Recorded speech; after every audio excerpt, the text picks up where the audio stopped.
Ever taste something that just feels flat? Not bad, just something missing. That's usually not a lack of flavor, it's a lack of balance. Flat flavor can happen when everything hits at the same level. There's no lift, no depth, no movement. So how do you fix it? You don't just add more, you add contrast. A touch of acidity can brighten and lift the entire profile. Umami can add depth and make flavors feel more satisfying. Aroma brings intensity through the nose, not just the tongue. And sometimes it's about how the flavor moves.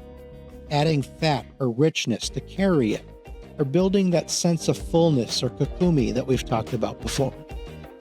When those elements come together, flavor starts to feel layered instead of flat. Not louder, just more complete. Because fixing flavor isn't always about adding more ingredients. It's about building better balance.